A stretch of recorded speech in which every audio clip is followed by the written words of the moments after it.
Une touche, les gars. Sérieux, une touche. Tu rates la première place sur une touche. Enfin bref. Oh jeune.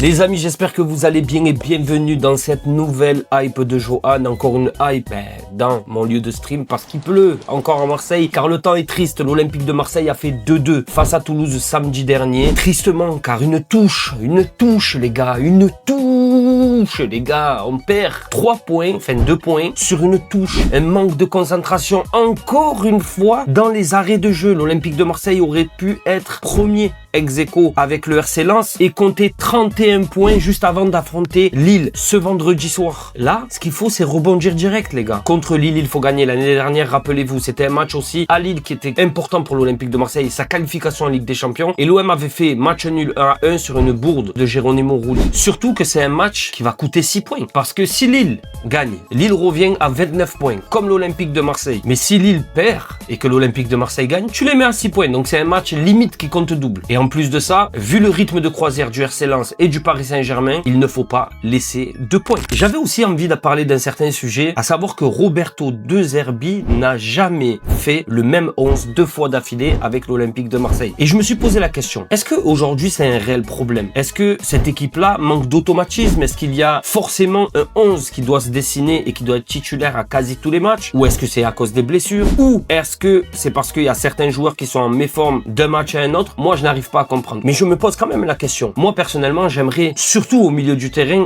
voir un peu plus les mêmes personnes. J'aimerais voir Vermeeren à tous les matchs. Quand je vois ce qu'il fait sur le terrain, je n'arrive pas à comprendre qu'un gamin de 20 ans ne peut pas être titulaire. Et le mercredi et le samedi. C'est quand même une question qui se pose. Il y a quand même un joueur qui me fait plaisir en ce moment, un joueur dont j'ai envie de vous parler. Et ce joueur, c'est Timothy Weah. Placé au poste de piston droit, il a fait un match d'anthologie contre Newcastle. Une première mi-temps un peu un coup-ci, coup-ça, un peu oui, un peu non. Mais une deuxième mi-temps quasi parfaite. Défensivement, il est bon. Offensivement, il est bon. Dans les choix tactiques que Roberto De Zerbi lui impose, il est bon également. Il a un très bon soutien de Mason Greenwood aussi, qui on le sait, n'est pas le plus grand attaquant défenseur de la décennie. J'en attends un tout petit peu plus de lui sur le plan offensif. J'aimerais qu'il délivre un peu plus des passes comme il a délivré à Aubameyang. Et je sais qu'il en a la capacité, qu'il marque des buts. On le sait, avec l'OM de Roberto De Zerbi, même les défenseurs peuvent marquer des buts. Mais je tenais à souligner qu'en ce moment, il était très bon. Et vous savez quoi? S'il est titulaire ce week-end, parce qu'avec De Zerbi, on ne sait jamais, je vais miser sur un but de Weah. En parlant de ça, à vous, dans les commentaires, dites-moi vos pronostics pour le match LOSC OM ce vendredi soir à Lille et allez l'OM.